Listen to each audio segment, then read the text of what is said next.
Let's return to This Week in America. Here's your host, Rick Bratton. Robert L. Anderson's first book is the whimsical children's book, Have You Ever Imagined Dogosaurs? And it's just as much fun to read and talk about as the title indicates. Robert studied American literature in college, spent some time as a school bus driver in Virginia and Colorado. Known as Mr. Bob, he had a very entertaining bus, and his interactions with the elementary and preschool children led to Have You Ever Imagined Dogosaurs? And Mr. Bob, Robert Anderson, is our guest on This Week in America. Robert, welcome to the program. Great to have you with us. Glad to be here. Very glad to be here. What a great babysitter you turned out to be. You've got them on the bus and everybody is having a good time. We'll talk about the inspiration let's talk about it now. What was the inspiration to write this? Where did this idea come from to combine a couple of different animals out there? Well, the word that you chose was babysitter, and I'll give you a chronological order here fairly quick. Back in the neighborhood, I was a stay-at-home dad, and I would like to thank my son's mom because she was working. I was a stay-at-home dad and did professional work. Well, folks around the neighborhood in Arlington, Virginia, needed someone to watch their children. So they contacted me. One couple contacted me, and I watched their children for a day, and they had so much fun. I wore out the children so that when they got home, the only thing they did was eat and go to bed. And so the word kind of spread around the neighborhood. Hey, Bob Anderson is good at taking care of children. So it went from the neighborhood to, there was an opening in a preschool in Northern Virginia.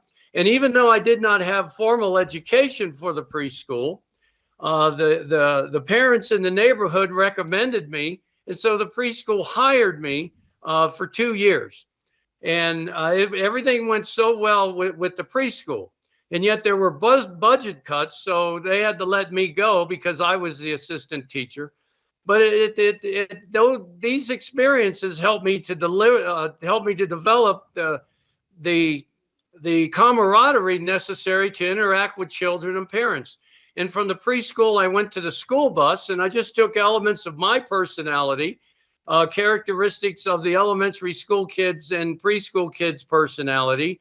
And between the two, we ended up having a very entertaining school bus. It was high energy, and the kids enjoyed it. I enjoyed it.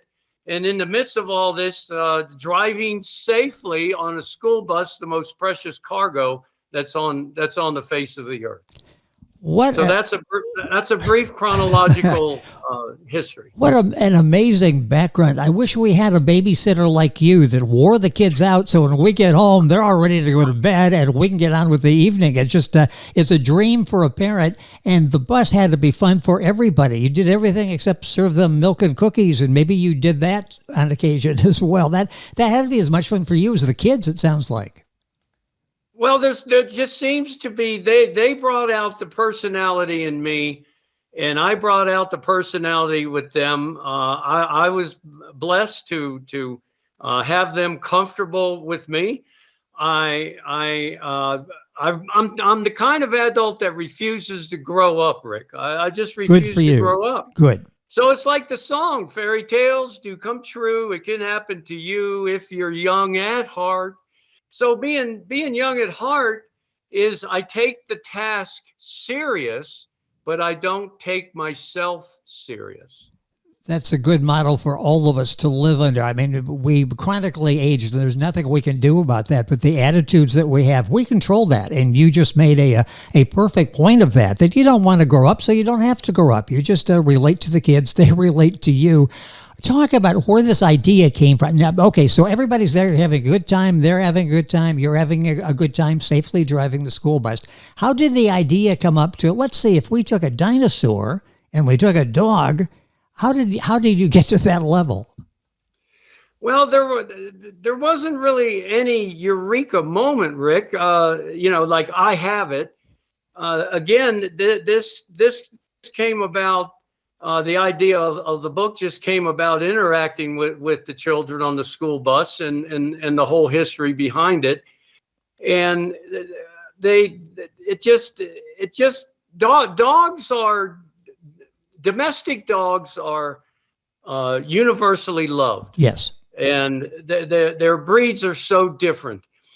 Everybody knows about dinosaurs throughout the whole world. Everybody knows about dinosaurs. People have dogs throughout the whole world. And the thought just occurred to me, I don't even remember when to combine the two. But again, it just goes back to the children. It goes to the parents, the caregivers, grandparents that raise these children just wonderfully. So that the imagination that we used on the school bus or in the preschool or in the neighborhood, everything from singing to drawing, with the children. So I don't take all the credit for this. And again, there was no one-time eureka moment. I just think it evolved into the thought. And then I said, well, why not combine these two creatures, which are universally loved and timeless? And that brings up some great visual opportunities as well that you have in the book. Now, let me tell you who we're talking to. We've been really engrossed in the conversation here. Robert L. Anderson. And his website is very simple, rlandersonbooks.com. You can link on by going to our website, thisweekinamerica.us. We'll have his link there. Book available at Amazon, all of the usual places. And okay, now let's pick up with this. How did it get to you decide you're going to do a combination dog and dinosaur, and then the next step of that, obviously, at some point you decided I'm going to write a book. That's a big jump, and then publishing it. How did you decide on dog and dinosaur? And let's see what pictures we come up with if we combine the two. Well, the dogs and dinosaurs were easy because the children would talk about the dogs. The children I looked at in the neighborhood had dogs. And even when I was a child growing up, I remember my parents driving to the store, and I had dinosaur figurines that I would play with. And so the thought just occurred, well, let's do dogs and dinosaurs. And my thought was, well, I don't think anybody has ever written a manuscript about dogs and dinosaurs. So let's write out the manuscript. And then let's just submit the manuscript to a publisher, and they usually do the research to see if there's any kind of book available about a combination of dogs and dinosaurs. And the publisher accepted it, and there were no other books out there that combined dogs and dinosaurs. So I said, well, let's go with it. And this is really so well done, and it's a great conversation piece, isn't it? Because you've got kids involved, you've got parents involved, you've got siblings involved. Once you start this whole concept, you could combine just about any two animals in the world to come up with something. Well, I thought about cats, and we had Mac the cat for a long time. We even picked him up after a Grateful Dead concert in New Jersey. So we loved Mac the cat. But yet it just seemed to me that dogs look different. Yes. Cats, they're other than the big cats like the lions, but cats, as wonderful as they are, they kind of look the same, although the color of their fur is different. And so the dogs, they look different. Everything from Chihuahuas to a Great Dane. There's just such a wide variety. So why not use dogs? I thought about African animals, and they have a great variety, but yet dogs are, like I mentioned before, they're universal and they're timeless, and there's dog programs on, and there's always been dog programs on, even when I was a child growing up. So it was just an instinct. It was just a gut feeling to go with the dogs. And then why not dinosaurs? Again, they're universal. They're timeless. Children are fascinated by dinosaurs.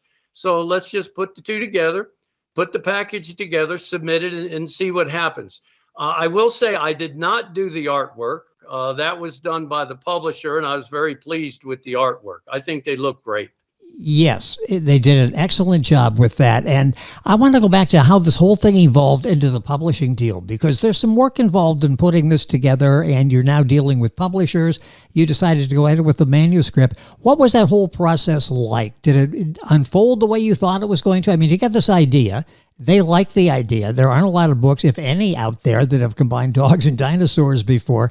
What was your next step to convince them that, okay, I can make an entertaining book here, which you have. This book is really receiving rave reviews. And again, it's whimsical, it's fun, it's a book that kids can talk to about to each other, to their parents.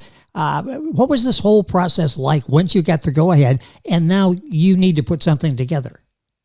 Well, I used the idea of have you imagined. It's a question posed at folks who would read the book, whether adults or whether children, and to pose the question, I believe, kicks in the imagination. Have you imagined? And chose the subject matter, dogs and dinosaurs, but it's not limited to dogs and dinosaurs. Children can write about cats and dinosaurs. Children yes. could write about cats and an African water buffalo if they wanted and combine the two. So the publishing process, what I did is I just submitted the written words, and I submitted breeds of dogs and kinds of dinosaurs to the publisher, and they took the breeds that I recommended. And how did I come up with the breeds?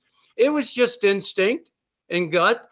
A book about dogs was given to me by a great friend many years ago, and I just went through the book and said, okay, I'm going to pick this breed. There was no thinking behind it. I just went by my instinct. And okay, I'm going to pick this breed, and I'm going to pick and put this breed with this dinosaur. There wasn't a lot of thinking. It was just gut and instinct, and didn't overthink it, and that I went with it. And the folks at the publishing company did a great job of combining the two.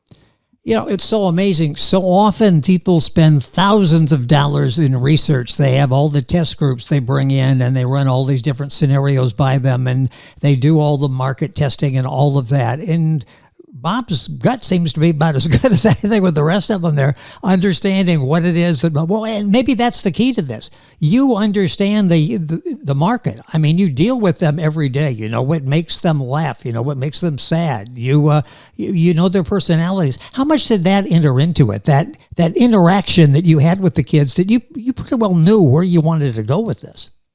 Well, we were very intuitive on the bus. We would do what the great Benny Goodman would do. He would sing, bum, bum, bum, bum, bum, bum, bum. And so this interaction with singing with the children, it just created an atmosphere on the bus that was uplifted and upbeat. I'm feeding off their energy, they're feeding off my energy. And then things happened intuitively, spontaneously, improvisationally. On the bus. They loved it. I loved it. I was just a big kid, equal with them. I'm humble to say that. And they knew I respected them and their families. And with a combination of entertaining the children on the bus at Christmas time, and we would celebrate birthdays. And in the summertime, before school got out, it got hot, I would have drinks for the children. It was just a great a moment of intuition, improvisation, spontaneity, and that kind of it transferred into the book.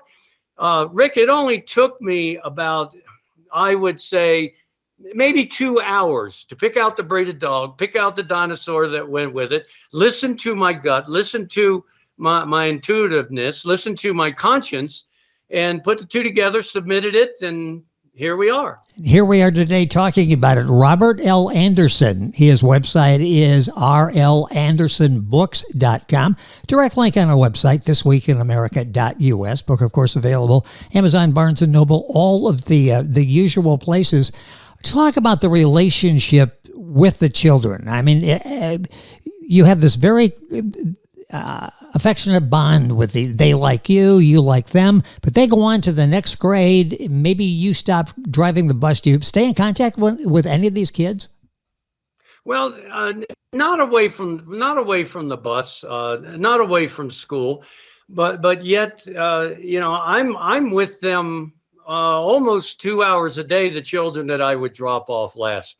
And in terms of singing, what they really loved when I was in the Army, you learned to sing with cadence. Here we are going off to camp, talking about basic training. And we're going to do this we aren't any Army tramps. And I'm making this up as I go. Well, on the bus, we would do the Army cadence, which they loved, and you make it up as you go. Here we are going off to school, reading a book. It's so cool. Get to school safely on time as we drive between the lines. And I'd say, am I right or wrong? And the kids would say, you're right. And, we learned to do that over the years. The great thing about Arlington County Public Schools was they gave us the same route every year. So some of these children I drove 4 years. And it's very humbling, and it actually brought a little water to my eyes when the second year, third year, fourth year, I'm driving towards their bus stop, and they're jumping up and down because they see Mr. Bob, and it was just created just a great atmosphere, a high energy, positive atmosphere on the bus. And then, Rick, real quick, I'll mention this to you. At the end of the year, with one of the schools in the assembly, I taught the children to sing the witch doctor song. I told the witch doctor I was in love with you. And then the kids would sing bum, bum, bum, bum. And we went through that whole song in the assembly. So we created memories, and for them and for me. And also one other thing real quick, Rick, was at the end of the school year, I took a group shot of the children from the bus from that particular route. Yes. So something to carry on for them throughout the rest of their lives. Kids usually get on the school bus and want to get off. I can see them saying to you, if they're at the end of the route, Mr. Bob, can we go around the block just one more time and have a little more time here to spend together? It's just an amazing story. And it's just, the book is so well done. And the story behind it is probably unlike any other story that made it to the publisher. Now the book is out there. People are enjoying it. You're doing the marketing part of it. How's this whole thing working out? I mean, what an incredible journey that you've been on. Well, it's been a wonderful journey through the whole process. For me, it brings back memories for me, again, all the way back to the neighborhood and how this evolved up to this day. And obviously, I can't remember some of the children's names, although we were told learn the children's names, and so I did. And the one bus run I had, there were 50 children from 5 different continents.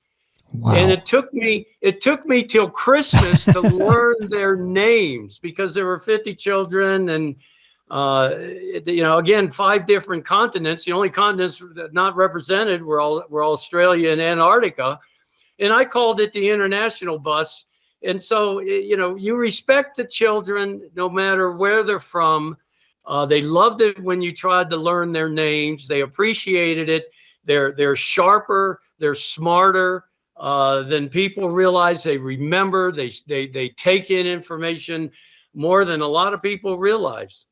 Where did this come from for you? Were you from a large family? Do you have a large family? Where did this come from that you really feel comfortable talking to the kids at their level, not down to them, but talking to them at their level? Well, I think a characteristic of not taking myself serious. Yes. Again, take the task serious, take the driving serious. For sure. It's just part of the personality. I was able to teach children's church for 20 years, and then I mentored to some children in the church that didn't have dads for a few years till they moved away, even before I started to drive in a school bus. So that's part of the history also. And it just reacts. And, I give God the glory and the credit for all this. And, along with the parents and the guardians and the grandparents. Everybody is involved. Everybody is a piece of this, and I'm humbled about this. I really am. I'm truly humbled and grateful. Talk about the journey. When you get to the point where you've approved everything, they've got the books ready to go, they published the books, you probably get a box at home that's got at least a copy in for you, maybe some others as well. What was that like when you see the end of all of this and all the fun you had along the way? Usually it's an arduous process when you're going to get a book published. I can see smiles and I can see you having a good time throughout all of this. No stress, you're having fun. What was it like when you picked that book up and you looked at the cover and you knew the stories, the love that went into this book? What was that experience like? Well, you experience a feeling of some satisfaction, but again, it reverts back to all the folks that I interacted with for these years, driving the school bus and back to the neighborhood and back to Children's Church, and the opportunities that were given to me. So that keeps me, again, I use the word humility, that keeps me humble and grateful. And yes, there is a degree of some self-satisfaction, but I try not to take myself too serious. Just go on, just do the next right thing in front of me and leave the results to God is how I approach it. I am blessed to have maybe another, I think it's 11 manuscripts that to submit, and we'll submit those as time goes on. But yet I go back to that word humility. And it's sort of lacking anymore, it seems like, or it's a little bit at least. It seems to be every sentence starts with I, and you go off from there. You're telling a story to somebody, and they can't wait for you to shut up so they can top your story. So humility is something that's needed, and obviously you have that, and you just to be congratulated for what you've done here. You mentioned other manuscripts. Will there be a follow-up to this? Yes, I hope so. I believe they're also children's books. They are entertaining. They address everything from illogical speak to anthropomorphism and science that children can relate to. And we'll see what the future holds up. Rick, this whole journey isn't a me program, it is a we program, meaning as I remember the parents and I was able to share the cheer at Christmas time with little gifts for the children, and then the parents shared the cheer back with gifts towards me, and it was just a great relationship. It's about all of us. It's about all of us, not just myself. Boy, it's a great lesson for the kids, for their parents, for people that are listening and watching our interview. Just don't take yourself too seriously and just enjoy life and open up yourself for experiences like these. What are you doing now? You're in Colorado now, from Northern Virginia to Colorado. Whatever you're doing, I'm sure you're having fun. Yes. I work for the Colorado Department of Transportation. I'm a custodian. I am blessed to have this position, but I just finished a couple of months ago a manuscript that was submitted. It's called The 8-Year Circumstance. It's about an 8-year situation in my life. That it's more of a serious book. It's a story. It is nonfiction. It is true. And factual. There is no embellishments with it, and it's been accepted by another publisher. It's about 205 pages, so we'll see what happens as we go with that book, and then we'll see what happens with the other children's manuscripts. I'd like to get them published. I really would. They'd be fun. They would be fun. I would love to see that happen, and we will stay in touch. And when the next book is out, we will talk about this again. And we're at that time of year where we're looking for gift ideas for the neighbors' kids, for your family members. Kids kids of friends of yours. I mean, all sorts of young people out there. What a great idea. This is a book that whimsical was the word that kept popping in my mind at first, because you really have such fun with this. And I love the title. Have you ever imagined Dogosaurs? And that sounds like a book you'd want to read, and you would want to read it, and your children would want to read it. This time has gone by so quickly, Robert. Thank you for joining us on the program. This has been fun.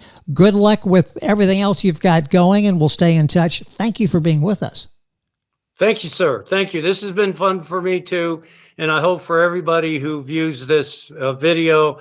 And I'd just like to say thank you to the parents, again, that I've been blessed to interact with, and all characteristics of their family.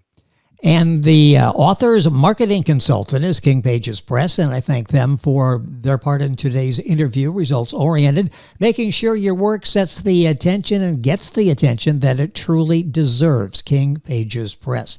Robert, it's been a pleasure. Thank you so much for joining us. Hopefully we can do this again. You're listening to This Week in America. Information on Robert on his website, LAndersonbooks.com. A direct link on our website, thisweekinamerica.us. Amazon, of course, and all the other bookstores have the books. This book is Have You Ever Imagined Dogosaurs? You're listening to This Week in America, and we're back right after these messages. This Week in America is online. You can visit our website, thisweekinamerica.us. Scott Pinkerton, Associate Producer of This Week in America. Jay Anderson, Segment Producer.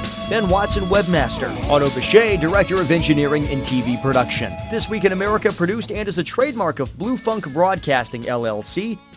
For information on all of our guests and to listen to this week's show, our website again at thisweekinamerica.us. And I'm Sean Bratton, Executive Producer of This Week in America.